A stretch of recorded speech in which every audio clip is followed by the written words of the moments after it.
Els hi vam prometre estar aquí fins que ells marxessin i de moment ho estem aconseguint, estem dient adeu nosaltres des del camp de Basílica als busos que marxen i per tant la feina està feta. Està molt ben feta, amb molts errors, evidentment, que intentaríem no tornar a repetir mai més, però veníem aquí a construir espais de solidaritat i suport mutu i això ho hem fet i ho hem fet molt bé.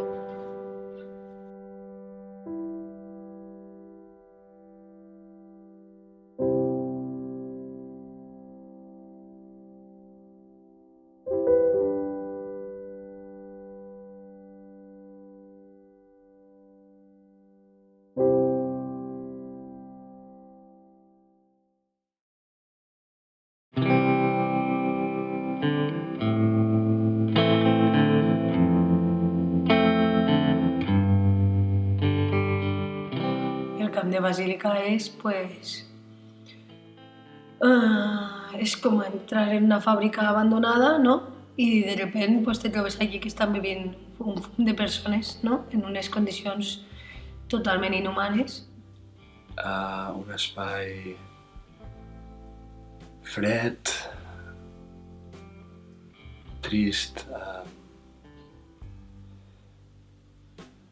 i per animals.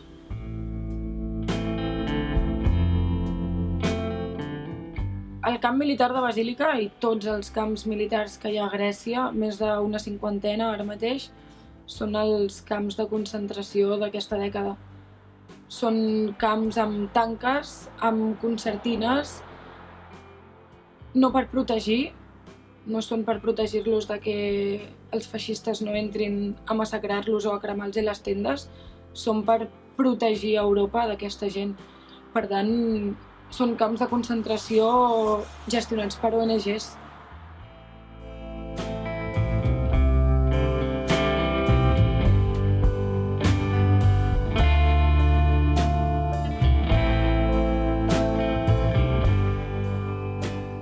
Jo crec que són un grup de gent, no? Que ha viscut tota una història, no? De les persones que han anat arribant aquí a Grècia. ECO el que fa in situ, el que fa a Grècia és fer més fàcil, més senzilla, més passable l'estada d'aquestes persones a Grècia. Jo crec que ECO és com el reflex, no? d'una família, no? Que va seguint pues, les persones que han anat arribant, ells han començat a mantenir una relació amb ells per diversos motius i han intentat pues, anar seguint-los, no? Per oferir-los algo que en els camps de refugiats o de persones refugiades no s'està oferint ningú, que és un espai on poder aprendre, un espai on poder divertir-se, un espai on poder sentir-se escoltat. És una bombolla dintre d'un espai bastant fosc.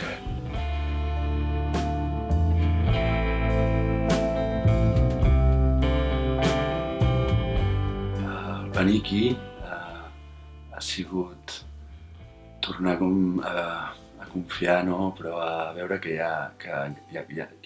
existeix l'humanitat i que hi ha molta gent maca que vol fer moltes coses per millorar aquest món. Les persones que estem aquí segurament hem sacrificat, no, part de la nostra carrera professional, hem sacrificat part de les nostres vides, tal, però alhora ha sigut una voluntat també. He agafat un permís de 2 mesos sense sou per a poder vindre així. I bueno, és la millor decisió que he pres. Llavors, en el moment en què jo vaig decidir venir cap aquí, vaig deixar-ho tot.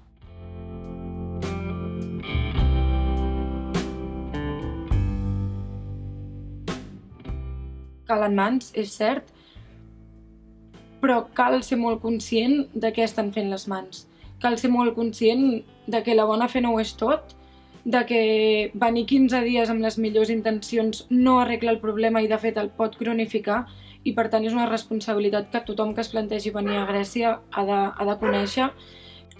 Per mi la necessitat més bàsica és que la gent eixim al carrer a protestar per aquesta situació. Això és el que pot canviar tot. 15 dies ben invertits a nivell de difusió a casa nostra són molt més útils que 15 dies repartint roba dins d'un camp militar. Per tant, El que més es necessita a Grècia és que es faci soroll a casa perquè aquesta gent no sigui oblidada.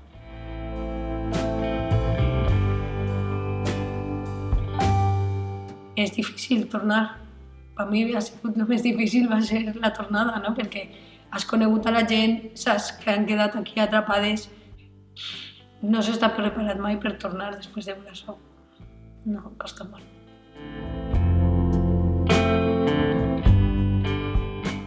Hi ha tota una canalla aquí que de vegades ho parlem, és una generació d'odi a Europa i algun dia li en diran terrorisme, però serà el resultat del que ha passat aquí, perquè tothom aquí està fugint del terrorisme, tothom, ja sigui del terrorisme europeu, del terrorisme dels Estats Units, de França, del Daesh, dels rebels sirians, de qui sigui.